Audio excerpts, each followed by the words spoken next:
Bienvenidos al Mundo Ahora, el espacio de France 24 para analizar los hechos más destacados de la jornada. Soy Valentina Torres Sánchez y es un gusto acompañarlos. Vamos con los titulares.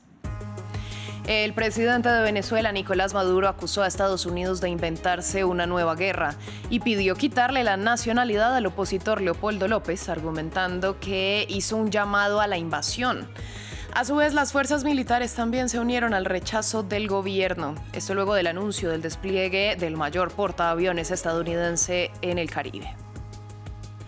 Donald Trump ya va camino a Asia para su primera gira por ese continente. Esto en medio de la expectativa por una posible reunión con el presidente chino Xi Jinping en Corea del Sur.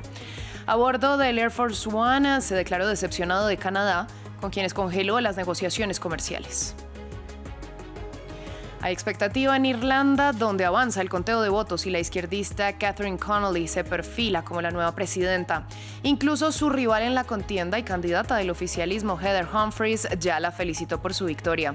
Ahora afronta el reto de unificar al país en un cargo mayormente ceremonial.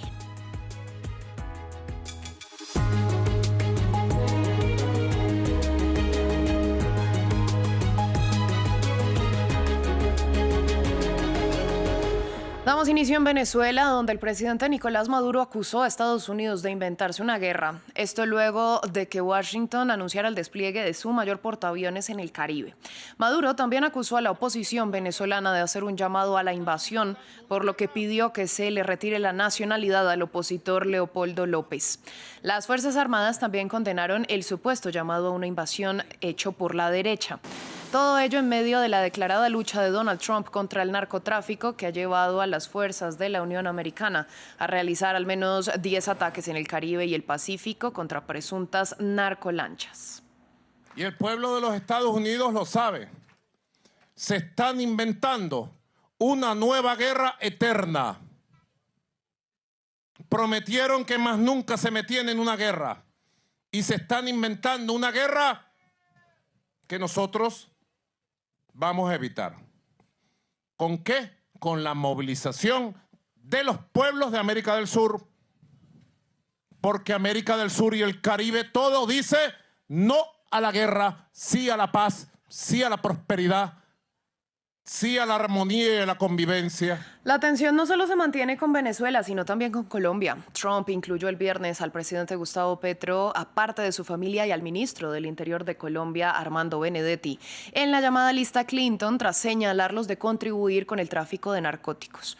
Una afirmación ampliamente rechazada por el gobierno de Bogotá. Pero, ¿qué es la lista Clinton del Departamento del Tesoro de Estados Unidos y qué implica la inclusión? Nos lo explica Jesús Yajure. Se le conoce coloquialmente como la lista Clinton y el presidente colombiano Gustavo Petro es el más reciente integrante de ella. Oficialmente se le denomina como la lista de nacionales designados y es administrada por la Oficina de Control de Activos Extranjeros o la OFAC del Departamento del Tesoro estadounidense.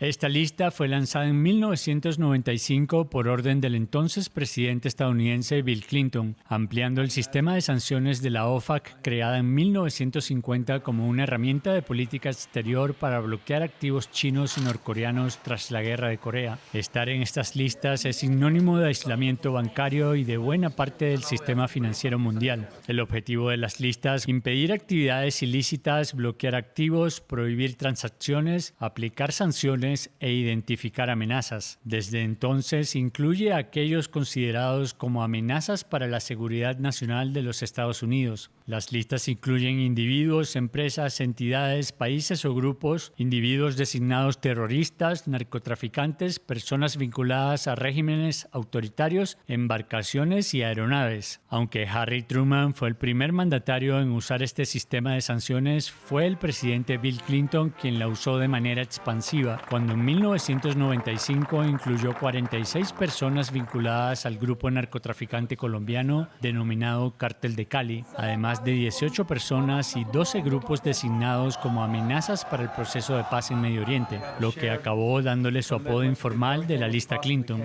Actualmente contiene decenas de miles de nombres, dentro de los cuales se incluyen a Vladimir Putin, el ayatolá Ali Khamenei, Nicolás Maduro o el juez brasileño Alexandre de Moraes. Y es una lista casi viva, siempre se mantiene actualizada y la OFAC no conserva versiones anteriores, simplemente añade o elimina integrantes según las circunstancias y no provee los motivos políticos o legales de sus cambios. Cambiamos de tema, pero seguimos hablando del presidente Trump, quien ya va camino a su primera gira por Asia. En Malasia participará de la cumbre de la ASEAN y posteriormente viajará a Corea del Sur para la reunión de la APEC. Es justamente en el marco de ese segundo encuentro donde podría reunirse con el presidente chino Xi Jinping el jueves. Ampliamos a continuación. Los ojos del mundo puestos en la gira del presidente Donald Trump en Asia. Malasia, Japón y Corea del Sur son los destinos del mandatario estadounidense, que durante 5 días intentará realizar acuerdos comerciales con la región más golpeada por sus políticas arancelarias y buscará establecer diálogos sobre los considerados minerales críticos. Un anunciado encuentro con el mandatario chino Xi Jinping genera expectativas a pocos días del fin del ultimátum de Trump, que amenazó con imponer nuevos aranceles del 100% al gigante asiático a partir del 1 de noviembre. El presidente estadounidense confía que también podrían hablar de la guerra en Ucrania. Tengo una buena relación con el presidente Xi. Nos reuniremos, tendremos una buena reunión. Estoy bastante seguro que tendremos una gran reunión. Pero creo que haremos buenos negocios. Uno de los temas que trataremos es la guerra entre Rusia y Ucrania. Están matando a 7.000 personas a la semana, en su mayoría soldados, y sin duda hablaremos de eso. Y a él también le gustaría que terminara.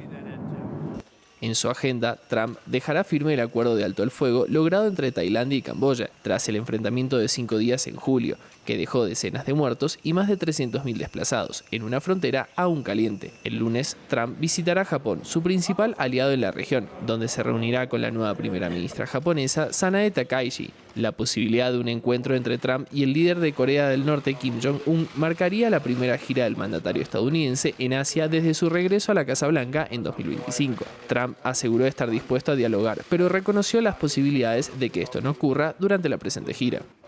Vamos a Estambul, donde avanzan los diálogos entre las delegaciones de Pakistán y Afganistán, buscando una salida al conflicto que enfrenta a ambas naciones en la frontera común. Pese a los diálogos, el ministro de Defensa pakistaní advirtió de la posibilidad de una guerra abierta si fracasan estas conversaciones.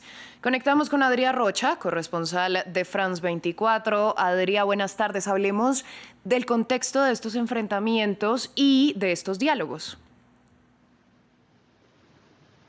Pues sí, primero para aportar un poco de contexto, este conflicto entre el gobierno talibán de Afganistán, recordemos, en el gobierno desde hace 4 años, en 2021, y el gobierno de Pakistán empezó hace justo 3 semanas, cuando una explosión sacudió la capital afgana de Kabul. El gobierno talibán acusó a Pakistán directamente de estar detrás de esa explosión y desde entonces hasta la semana pasada hubo combates constantes en la frontera de ambos países, que ha sido completamente cerrada. Ha habido varias decenas indeterminadas de muertos, sobre todo militares de ambos países, y también ha habido algunos civiles que murieron durante estos combates. Ahora mismo estos combates pararon gracias a la mediación en una ronda de negociaciones, la primera la semana pasada, ocurrida en Doha, Qatar, en la que también participó Turquía. Hoy está viendo en Estambul esta segunda ronda de negociaciones que busca, a partir del alto el fuego conseguido la semana pasada, llegar a un acuerdo de mucho más alcance entre los talibanes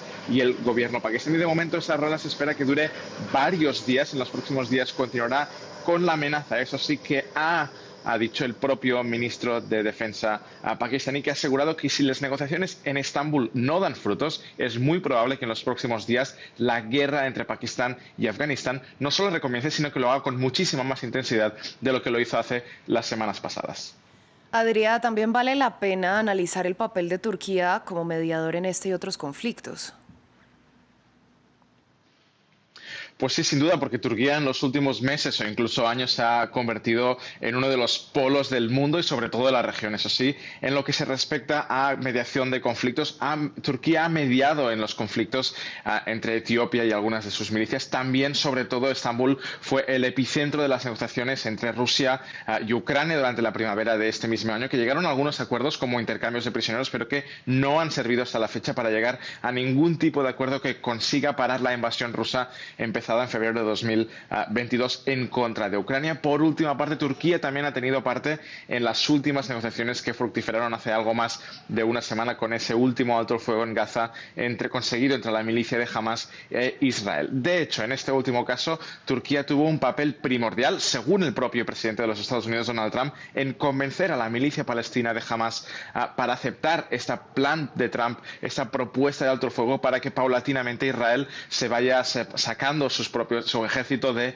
la franja de Gaza. Hamas, recordemos, es la gran aliada de Turquía y de Qatar, y los líderes políticos de la milicia palestina durante las últimas décadas han vivido entre los dos países. De hecho, Qatar fue atacada por Israel hace un mes y medio, lo que provocó el enfado de los Estados Unidos, que hicieron a través de el propio presidente de los Estados Unidos y la mediación de Turquía, Qatar y Egipto, este último acuerdo de alto el fuego, que de momento, aunque muy frágil y con muchas rupturas, sigue aún en pie en la franja de Gaza.